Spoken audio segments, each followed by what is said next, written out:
સિપ્લા પર અલગ અલગ બ્રોકરેજીસ હાઉસીસ તરફથી રિપોર્ટ્સ આવતા જોવા મળે છે। સૌથી પહેલા મોર્ગન સ્ટેનલીની વાત કરીએ તો તેઓએ અંડરવેટની કોલ આપી છે અને ટાર્ગેટ કટ કરીને તેઓએ 1292 શેરના કર્યા છે। તેઓએ કહ્યું છે કે જી રેવલિમેટ ફેઝ આઉટ હવે થતું જોવા મળી રહ્યું છે અને સાથે જે લેન્ડિયોટાઇડની સપ્લાય છે તેના વિક્ષેપ જે ઊભો થયો છે તેના લીધે Q4 FY26 નબળું રહેવાની શક્યતા છે, કારણ કે આજે લેન્ડિયોટાઇડની સપ્લાય છે ગ્રીસની એક ફાર્મા દેન યુનિટ થાય છે। ત્યાં એક US FDA તરફથી જે ઇન્સ્પેક્શન હાથ ધરવામાં આવ્યું છે ત્યાં એક અમુક અવલોકનો હાથમાં આવ્યા છે। એના લીધે હમણાં મેન્યુફેક્ચરિંગ પોઝ રાખવામાં આવ્યું છે, એટલે કે થોડું રોકવામાં આવ્યું છે ટેમ્પરરીલી। અને લેન્ડિયોટાઇડમાં કંપનીનો જે 22% માર્કેટ શેર છે અને યુએસમાં ટોપ 3 પ્રોડક્ટમાં આ સામેલ છે। આ એક ટાઈપનું ઇન્જેક્શન છે। અને ત્યારબાદ નોમરાનો રિપોર્ટ છે સિપ્લા પર, તેઓએ બાયની કોલ આપી છે અને ટાર્ગેટ તેઓએ આપ્યા છે 1770 પ્રતિ શેરના। યુએસમાં લેન્ડિયોટાઇડની સપ્લાયમાં વિક્ષેપની જે જાહેરાત કરી છે કંપનીએ, અને લેન્ડિયોટાઇડનું અર્નિંગ્સમાં જે યોગદાન છે, ટોપલાઇન ગ્રોથમાં જે યોગદાન છે તે FY27માં 6% રહી શકે છે અને FY28માં 4% રહી શકે છે એવું તેઓને લાગી રહ્યું છે। અને વધારાની જેનરિકની મંજૂરી પહેલાં સપ્લાય શરૂ થવાથી જે અસર છે તે મર્યાદિત રહી શકે છે એવું તેઓએ કહ્યું છે રિપોર્ટમાં। ત્યારબાદ નોવામાના રિપોર્ટ પર નજર કરીએ, તેઓએ ડાઉનગ્રેડ કરીને રિડ્યુસની કોલ આપી છે અને ટાર્ગેટ તેઓએ કટ કરીને 1360 પ્રતિ શેરના કર્યા છે। તેઓએ જણાવ્યું છે કે US FDAની તપાસ બાદ જે કોન્ટ્રાક્ટ મેન્યુફેક્ચરર છે CDMO પાર્ટનર, તેઓનો ફાર્માદેન જે ગ્રીસમાં સ્થિત છે ત્યાં પ્રોડક્શન પર પ્રતિબંધ મૂકવામાં આવ્યો છે। એના લીધે હવે FY27ના ફર્સ્ટ હાફમાં ફરીથી પ્રોડક્શન શરૂ થઈ શકે છે અને ત્યારબાદ જ ફરીથી સિપ્લાને તેઓ રીસપ્લાય શરૂ કરી શકે છે। અને પ્રોડક્શન બંધ થવાથી ટૂંકા ગાળા માટે સિપ્લાના લેન્ડિયોટાઇડ સપ્લાય પર અસર જોવા મળી શકે છે આના લીધે। અને FY27 માટે અનસર્ટનિટી દેખાઈ રહી છે, જે કંપની માટે એક નેગેટિવ ડેવલપમેન્ટ છે। અને યુએસમાં સિપ્લાને લેન્ડિયોટાઇડથી લગભગ $150 મિલિયન એટલે કે અરાઉન્ડ 1360 કરોડ રૂપિયાની અર્નિંગ્સ આવે છે। અને જ્યાં સુધી આ ઇશ્યુ રિઝોલ્વ નહીં થાય ત્યાં સુધી અનસર્ટિનિટી જોવા મળી શકે છે। તો આ રીતે એક મિશ્ર રિપોર્ટ આવતા જોવા મળ્યા છે અને જે ન્યૂઝ આવ્યા છે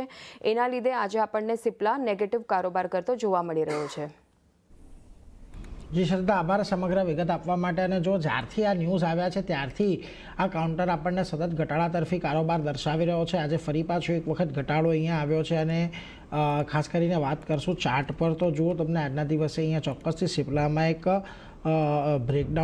બ્રેકડાઉન તો નહીં, ઓલમોસ્ટ એક ખાસું મોટું આપણને ઘટાડો આવતો દેખાવો છે।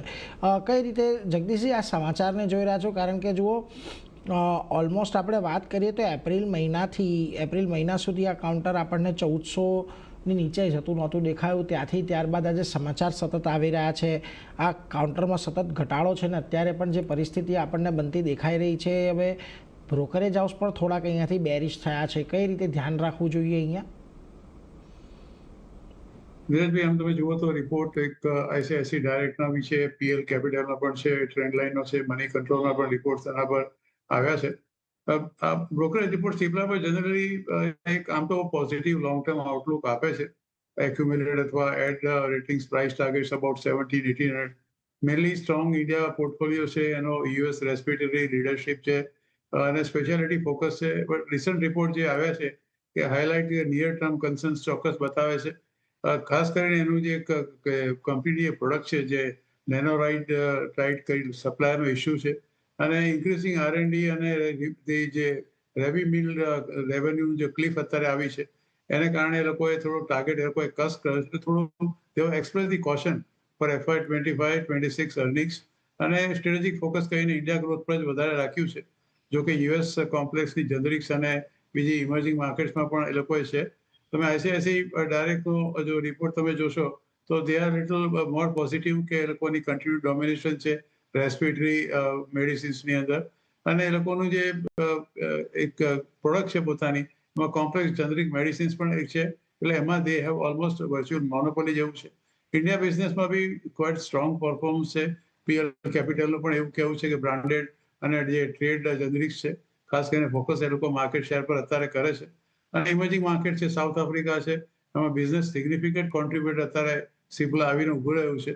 અને નિયર ટર્મ જે હેડવિન્સ છે, જે જાન્યુઆરી 2026ના કોન્ટેક્સમાં અત્યારે રિપોર્ટ આવ્યો છે, એમાં સપ્લાય ચેન ઇસ્યુઝ છે, ખાસ કરીને એ લોકોએ અમુક મેડિસિન સાથે કર્યું છે અને લોસ ફ્રોમ ધી રેવેલ્યુમિન જેનરિક જે આઇટમ છે એનું અર્નિંગ્સમાં થોડી ઘણી કન્સર્ન ચોક્કસ દેખાય છે.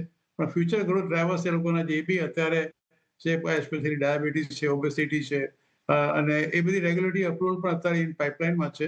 અને ગોવા પ્લાન્ટ જે અત્યારે નવો એ લોકોનો આવી રહ્યો છે એમાં એ લોકોને લાગ્યું છે કે FY26 onwards the company will definitely do much better.